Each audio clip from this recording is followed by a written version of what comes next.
Olá, tudo bem? Bem-vindo mais uma vez ao maior sermão de todos os tempos, o Sermão do Monte. Eu quero começar refletindo com você em uma experiência pessoal. Há alguns anos atrás eu estava em casa, meio que desolado no final de semana, pensando comigo mesmo e fazendo minhas orações, tentando descobrir como eu iria conseguir comprar os remédios para minha filha mais velha, que estava doente. Ela era criança ainda, né? Ela precisava lidar com os efeitos de uma infecção na garganta, estava com febre e eu sem nenhum tipo de recursos para poder comprar esses remédios.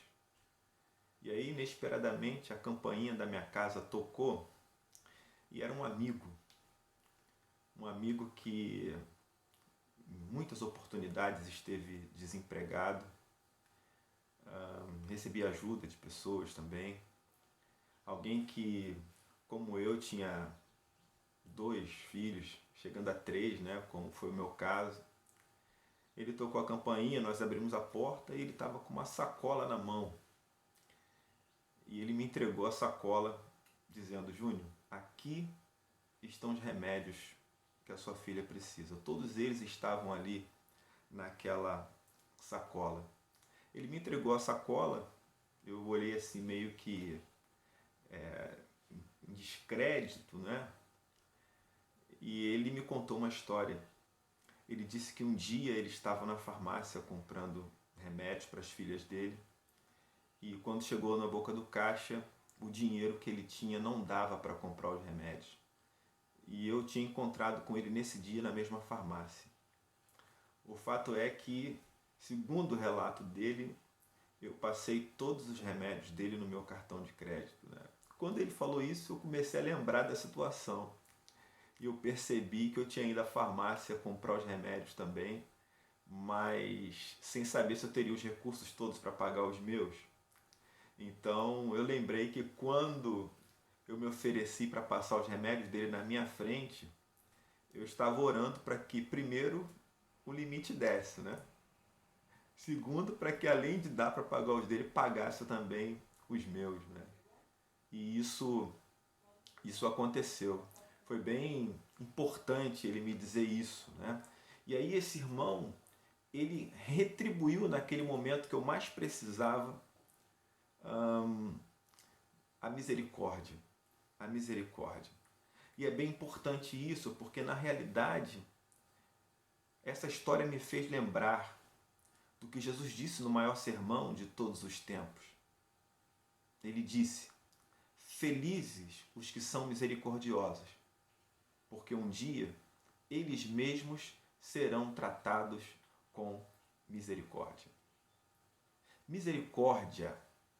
Quando eu era pequeno, a minha mãe não gostava que a gente pronunciasse essa palavra em casa. Era como se para ela um simples som associado à palavra miséria atraísse todo tipo de desventura, tudo aquilo que fosse ruim para dentro de casa. A palavra misericórdia, ela é composta por termos latinos. O primeiro, miseratio, que é derivado de miserere, que significa compaixão. E o segundo, cordis, que é derivado de cor, que significa coração. Logo, a misericórdia se trata de um sentimento de compaixão. Um sentimento que é despertado pela desgraça ou pela miséria alheia. Significa ter a capacidade de sentir aquilo que a outra pessoa está sentindo. Compartilhar os sentimentos dela. Ser solidário com as pessoas. Ou por que não dizer? Ser misericordioso significa dar o coração àqueles que estão em condição miserável. E o coração, biblicamente, é a sede da vontade, do pensamento, das emoções, das aspirações e das nossas ações. Quem é misericordioso descentraliza a vida de si mesmo, enxerga mais que o próprio umbigo. Dá ordem de despejo a esse rei que teima em morar em nossa própria barriga. Mas como fazer isso numa sociedade que nos acostumou, que nos ensinou ditados como se a farinha é pouco, meu pirão primeiro? E aí eu não sei se é a sociedade que fomenta o nosso egoísmo, o nosso egocentrismo, o hedonismo, o consumismo, o individualismo, ou se é o nosso coração que alimenta esse sistema injusto, perverso e desigual no qual nós vivemos. O fato é que o Evangelho de Mateus relata que Jesus andava por toda a Galileia. A Galileia ficava situada ao norte da Palestina, ou seja, um lugar mais distante do templo, porque o templo ficava localizado na região sul, na Judéia. E segundo a lógica da época, quanto mais longe do templo, mais distante de Deus, mais próximo do pecado e da condenação. A Galiléia era uma região de diversidade étnica, política, religiosa, sociocultural, econômica. O território de pessoas que eram consideradas, por aqueles que eram do sul, mais próximos ao templo, ovelhas perdidas da casa de Israel. Jesus nasceu na Judéia, mas foi educado na Galiléia, mais precisamente em Nazaré. E como disse certa vez o judeu zeloso que se tornou discípulo dele, de lá não poderia vir coisa boa. Nesse lugar que era objeto de preconceito dos mais religiosos, Jesus ensinava nas sinagogas, anunciava a boa notícia, se aproximava e curava as pessoas. A mensagem de Jesus na Galiléia era muito simples. Ele dizia: o povo que vive na escuridão verá uma forte luz, e a luz brilhará sobre os que vivem na região da morte. Essas palavras me fazem lembrar dos ditos do apóstolo João, que disse: a vida estava nele, e a vida era a luz dos homens. A luz resplandece nas trevas, e as trevas não prevaleceram contra ela. A luz, Jesus, dizia a todos, independentemente da sua condição social, política, cultural ou até mesmo espiritual: arrependam-se dos seus pecados, porque o reino do céu está perto. É isso. Jesus trouxe o reino dos céus aos homens. Nele, em Jesus, Deus armou a sua tenda entre nós. Deus poderia ser encontrado andando pelas ruas de Nazaré, atendendo uma multidão de falidos pelas estradas da Galiléia, ensinando religiosos em qualquer sinagoga, formando discípulos, libertando, curando, tratando, alegrando, acolhendo, simplesmente vivendo. A essência do reino era a reconciliação, a salvação, o acolhimento divino. E o que era melhor?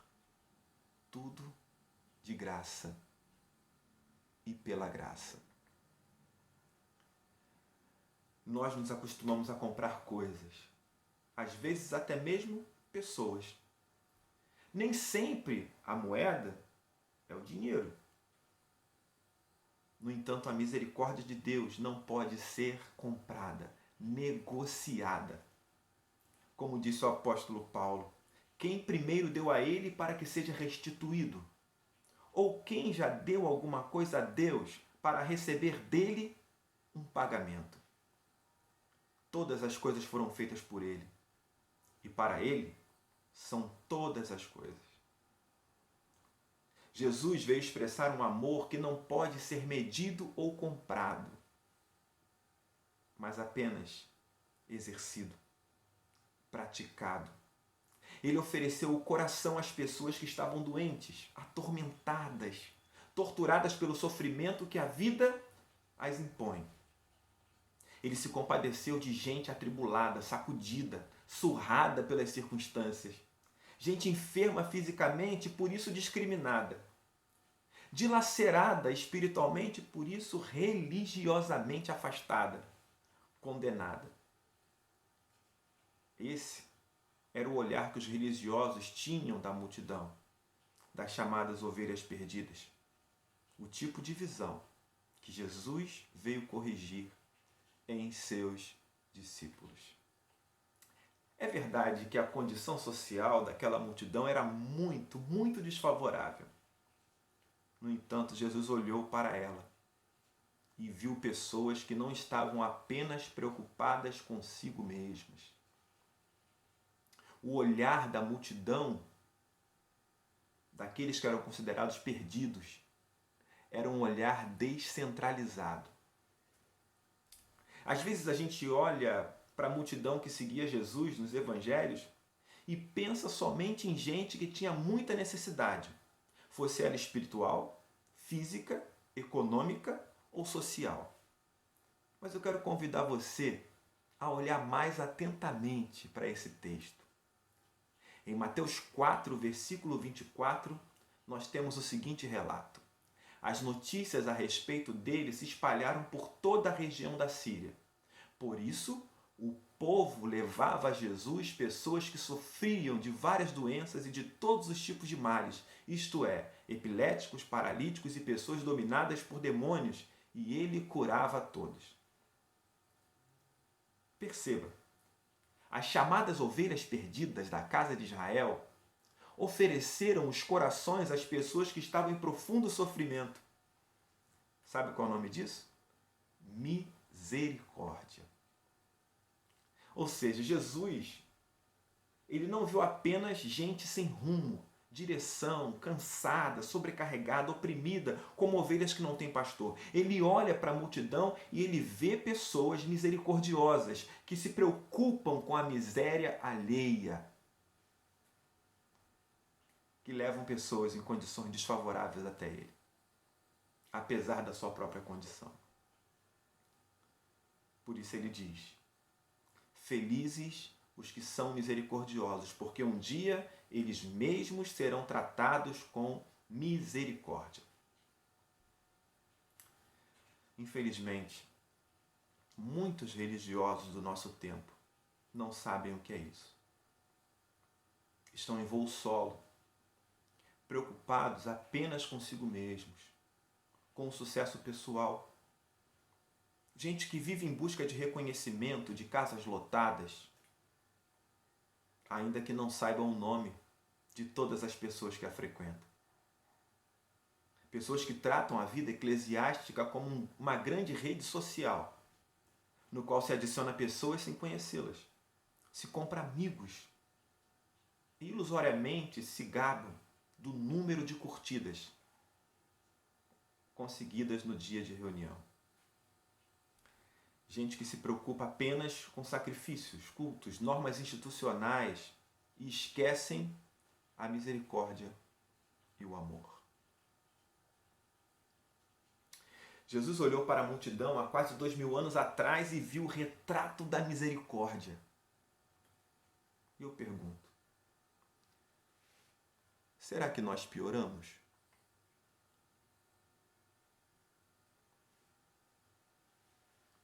Eu olho para esse texto em Mateus 5, versículo 7, e fico me perguntando, qual seria a causa dessa misericórdia? Correndo o risco de errar, porque não sou professor de letras, quero que você olhe esse texto com um pouco mais de atenção. Misericordiosos aqui se trata de um adjetivo, ou seja, seria uma característica atribuída àquela multidão. Ela agia com misericórdia, apesar de estar em uma condição de extrema necessidade. A palavra porque, pois, se trata de uma conjunção subordinativa causal e não consecutiva. O que isso significa? Significa que Jesus não está se referindo à consequência da ação misericordiosa, mas sim à causa, à motivação que a multidão tinha para agir dessa forma. Ou seja, por que a multidão era misericordiosa? A leitura convencional, que você está cansado de ouvir, diria que somente agindo assim, Deus seria misericordioso com ela. Ou seja, A consequência da misericórdia humana seria a misericórdia divina. Mas aqui nesse texto, em Mateus 5,7, essa é uma leitura equivocada. Eu sei, você ouviu isso a vida inteira. Pense comigo. Se a palavra porquê se trata de uma conjunção subordinativa causal, diríamos que a causa para a misericórdia da multidão era que um dia, em algum momento, ela seria objeto da misericórdia de alguém. Eu poderia dizer, fundamentado em outros textos, que essa misericórdia seria a misericórdia de Deus. Mas provavelmente, fazendo isso, você naturalmente descartaria o fato de Deus usar homens e mulheres, pessoas como eu e você, para mostrar a misericórdia dele. Então eu permaneço com a palavra alguém, porque pode ser qualquer um. Todos os que usam de misericórdia, que oferecem o coração àqueles que estão em condição desfavorável, expressam a essência de Deus, independentemente da fé que professam. Assim, a misericórdia da multidão era um ato de empatia e fé. A empatia levava as pessoas a se preocuparem com as outras, como se todas desfrutassem da mesma condição miserável.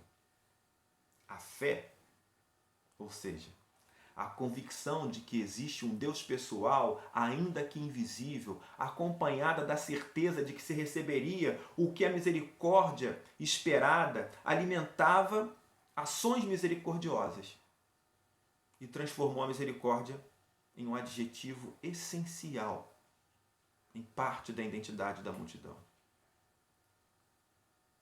Ser misericordioso, quando se já recebeu a misericórdia, é fácil. Difícil mesmo. É ainda que em condição desfavorável, com empatia e fé, se tornar o veículo divino para que outros compreendam que o reino de Deus está próximo de nós. Estamos todos em uma longa caminhada na mesma direção. E ainda estamos passando pelo vale da sombra da morte. Mas precisamos olhar para o lado e enxergar o outro, como se fosse o reflexo de nós mesmos. Foi isso que Jesus fez. Um dia, a misericórdia será plenamente processada em nós. Agora, para usar uma linguagem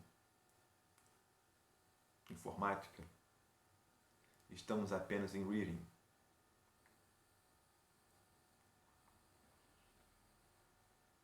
Ela está sendo processada em nós. E a fé de que um dia a misericórdia de Deus será plenamente completada em nós nos leva a usar de misericórdia para com as pessoas que nos cercam. Esse é o maior sermão de todos os tempos. É o sermão que incentiva você a dar, dividir, compartilhar, ainda que você não tenha recebido tudo aquilo que você espera e deseja. A melhorar a condição do outro, ainda que a sua própria condição seja desfavorável. Esse é Jesus. Essa é a nova visão de reino que Jesus veio mostrar para as pessoas.